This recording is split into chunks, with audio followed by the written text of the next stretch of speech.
약물 검사 떨어져 했는데 안 나왔다고 안 나왔다고. 그러니까 그 사건에서는 그러니까 마약 같은 것도 뇌 시냅스에 영향을 주기 때문에 신경 전달이 되는 부분에 있어서 직접적으로 작용을 하는 그런 현상들이 있거든요.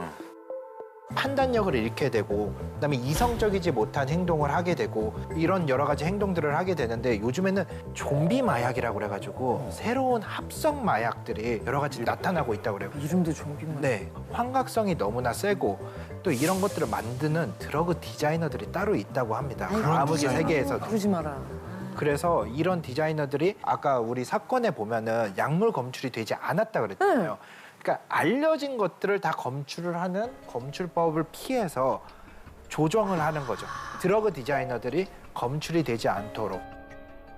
끔찍하네요. 그래서 이런 합성 마약은 1달러에서 5달러까지 정말 얼마 하지 너무 싸네. 않잖아요. 너무나 쉽게 구할 수 있다고 하고 특히 노숙자라든지 빈민가라든지 영화에 많이 나오잖아요. 뉴스에도 많이 나오고 그런 분들한테 이제 널리 퍼져 있는 경우가 많이 생기고요. 가장 유명한 것들이 베스솔트라든지 플레카라는 마약들이 있다고 합니다. 이것을 복용한 사람들이 실제로 좀비처럼 행동을 하기도 한다고 합니다. 진짜로.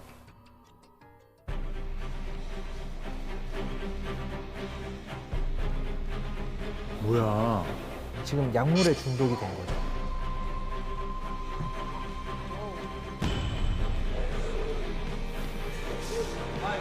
옆 사람한테 피해를 주네, 이거. 어머 어머 어머 어머. 아유. 어머 아유. 그러니까 저게 신경에도 작용을 하면서 내가 내 몸을 제어를 못하는 상태가 오는 거죠. 저런 자세들. 웬일이야.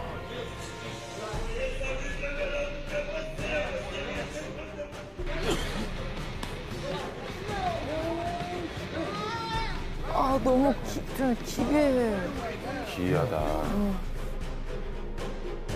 위험해. 이 마약을 왜 하는 거야? Comme certains jeunes Congolais sont considérés comme un risque énorme pour la dépravation de mœurs au pays, choqués par la consommation. 너무 지금 끔찍하잖아요. 몸 너무 움직이는 끔찍해요. 거, 관절의 움직임이라든지 몸의 형태라든지 서 있는 것 자체도 제어가 거의 안 제어가 안 되는 모습이 확실하게 보이잖아요. 실제로 2012년에 마약 베스솔트에 중독된 사람들이 일으킨 사건이 여러 차례 벌어졌었거든요. 미국 뉴욕에서는 한 여성이 자신의 3살 된 아이를 폭행을 하고 반려견을 목 졸라 죽이고 나체로 뛰어다니다가 경찰의 테이저건에 맞아서 죽은 사건들도 있었고요. 루이지애나주에 있는 한 남자는 전 부인의 집을 찾아가서 이제 싸움을 벌이다가 다짜고짜 상대의 얼굴을 물어뜯는 사건도 발생이 됐었는데 이것들 둘 다 베스솔트에 중독이 된 상태에서 벌어진 일이었습니다. 아까 저희가 영상에서 봤던 그 마이애미 좀비 사건도 2012년 그쯤이었던 것 같아요. 그럼 그 용의자도 좀비 마약이랑 관련이 있다고 보시는 거예요? 그럴 수 있겠다. 그렇죠. 제 생각에는 마이애미 좀비 사건의 루디 유진의 경우 같은 경우에도 베스솔트에 중독됐을 거라고 생각을 하는데 당시에는 일단은 검출이 안 됐기 때문에 꼭 베스솔트가 아니어도 검출이 안 되는 좀비 마약을 복용해서 환각적인 상태에서 끔찍한 범행을 저지르지 않았을까 그렇게 생각을 합니다. 자, 이쯤에서 화학자의 시선이 또 궁금해집니다. 곽재식 작가님. 그렇습니다. 다빈치 노트에서 가장 재미있고 신기한 화학 시간입니다. 점점 미사 여구가 늘어나네요. 자화자찬. 그 유명한 베스솔트 같은 경우에 사실 뜻을 직역을 해보면 이게 목욕할 때 쓰는 입욕제라는 뜻이에요. 베스솔트니까. 그러니까 사실 마약 이름 중에 이렇게 약간 좀 귀엽고 친숙한 그런 속어, 은어로 이름 붙이는 경우들이 좀 있습니다. 실제로는 합성 카티논, 신터틱 카티논이라고 하는 물질을 베스솔트라고 하는 경우가 많다라고 하는데요.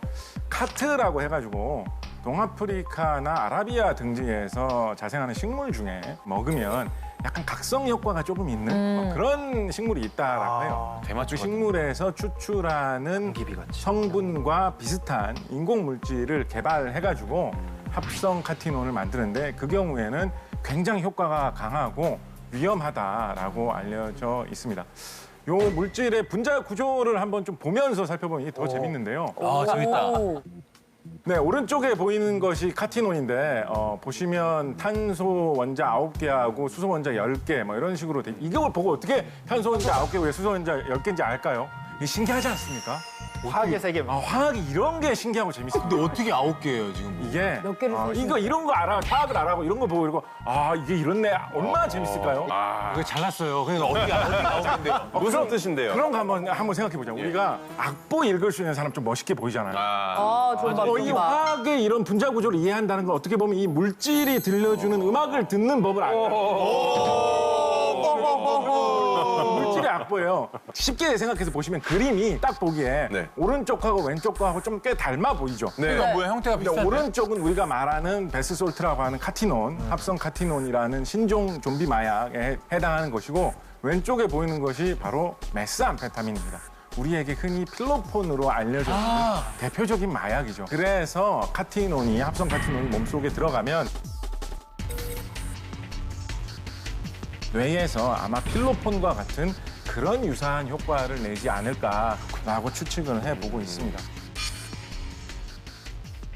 마약을 이렇게 화학적으로 설명해 주시니까 또 신선했네요.